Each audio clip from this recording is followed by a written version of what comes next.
여기 또 하나 이제 우리가 짚고 넘어가야 되겠어요. 뭐냐면 5세기경에 펠라기우스라는 사람이 있었어요. 뭐 그냥 이런 사람이 있었구나 정도만 기억하시면 됩니다. 썩 그렇게 환영할 만한 얘기를 안 했기 때문에. 이분이 무슨 얘기를 했는가 하면 아담 안에서 우리가 범죄했다는 말은 우리가 진짜 아담 안에서 죄를 지었다는 말이 아니고 아담의 영향력으로 우리가 그 죄를 모방하게 되었다. 우리를 죄의 모방자로 약화시켜 놨어요. 그러니까 사람들이 듣기에는 이쪽이 훨씬 매력이 있죠. 그러면 그렇지.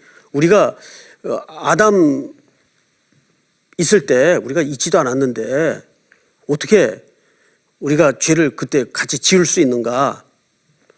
이게 이제 펠라기안주의자들의 그 이론입니다. 5세기경에 일어난. 그러나 성경은 우리가 아담 안에서 그 영향력 때문에 죄를 모방했다고 말하지 않아요. 어거스틴 같은 경우에는 죄를 지었다라고 얘기합니다.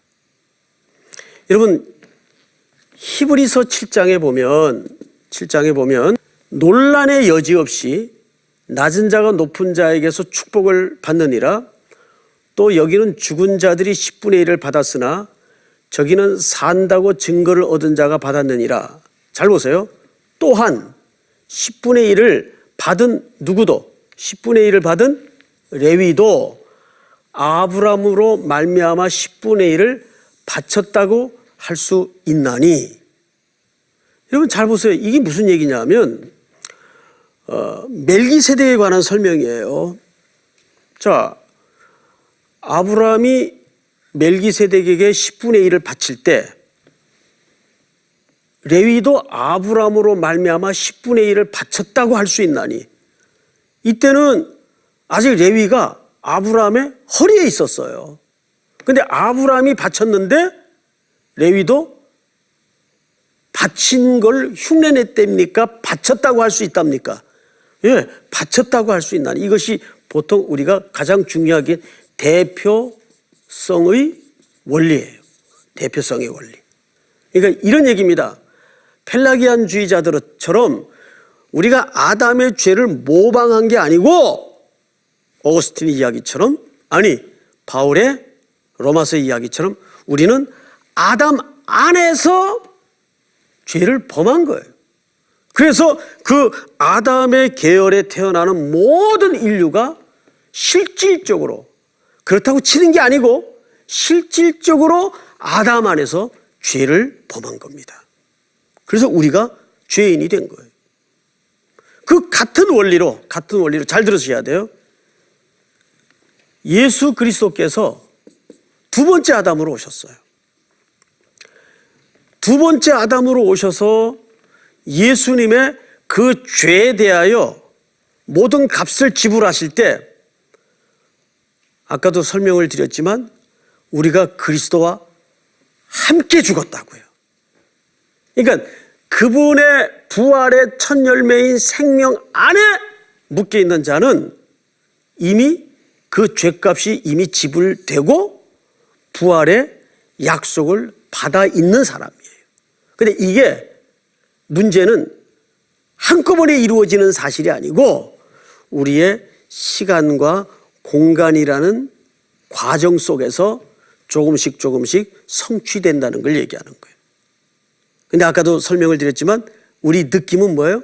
맨날 이루는 것 같아요. 아니라니까요. 그럼에도 불구하고 하나님은 우리의 일생을 그렇게 끌고 가시는 거예요.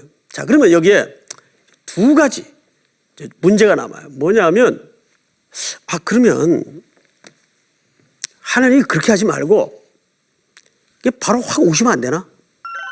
우리를 그냥 한꺼번에 좀 이렇게 어떻게 하시면 안 될까? 그 정도 능력이 안 되실까요? 천만에요. 창조주세요. 주권자이세요. 왜 그러질 못하겠습니까? 여기에는 두 가지 이유가 있어요. 첫째는 아직도 이 복음을 듣고 구원받아야 될 하나님의 택한 자들이 많아요. 여기에는 왜 그 멀고 길고 험한 순례길 끝까지 한꺼번에 모든 걸 하시지 않고 이렇게 시간과 공간이라는 역사라는 과정 속에서 이 일을 진행하시는가? 여기에는 선교적 명령이 암묵적으로 남아져 있는 겁니다. 아직도 이 땅 끝에는 그리스도를 알지 못하고 죽어가는 땅의 피부름이 가득하다. 그 얘기를 하는 거예요. 동시에 두 번째는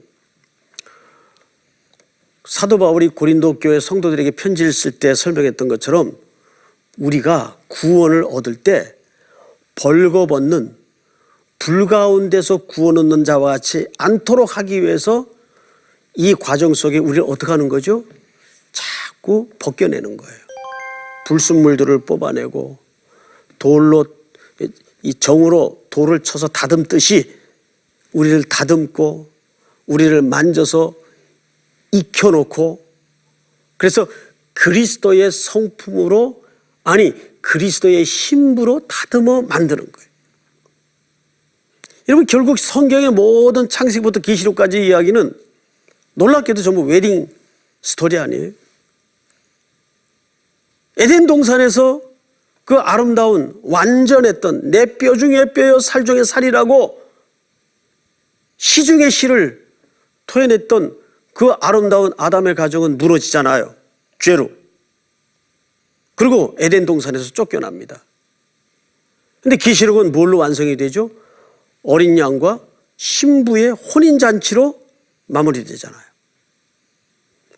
그때 모든 신부들에게 흰 옷을 입히셔서 그 옷은 그리스도의 보혈로 씻은 옷들이 보혈의 피의 공로밖에는 그 불결해지고 더러워지는 우리 인생의 옷을 씻어낼 방법이 없는 거죠. 우리의 연약한 모습 그리스도의 보혈의 공로로 쌓아놔 주시는 거죠. 그 완성의 날을 주님은 이 시간과 공간이라는 과정 속에서 계속 참고 기다리고 만들어 가시는 겁니다. 이 두 가지 이유 때문이에요. 우리를 만들어 가기 위해서. 또 하나는 땅끝까지를 향한 하나님의 선교적 명령 때문에. 자, 오늘 우리는 한 세 가지 정도로 정리를 다시 한번 해보십시다.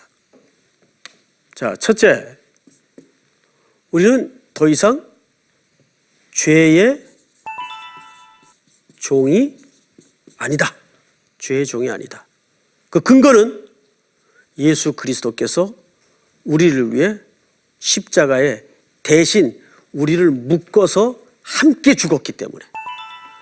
그 근거는 십자가예요. 함께 죽었어요. 함께.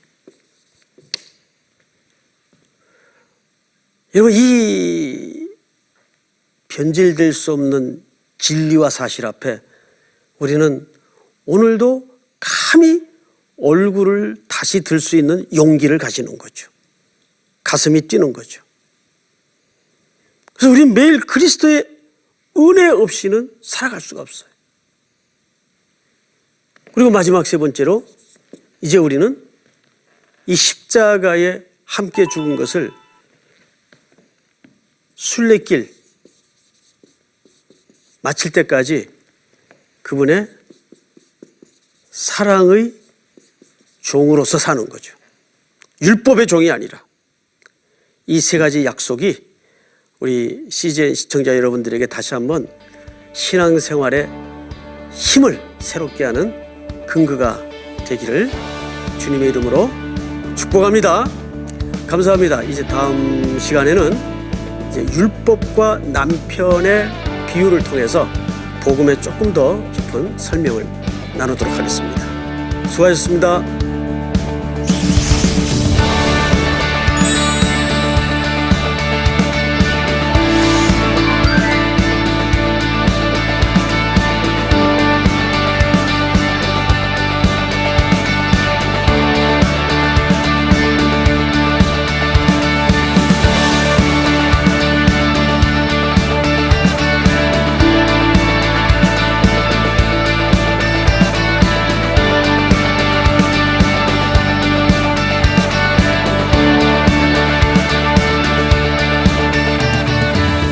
이 프로그램은 시청자 여러분의 소중한 후원으로 제작됩니다.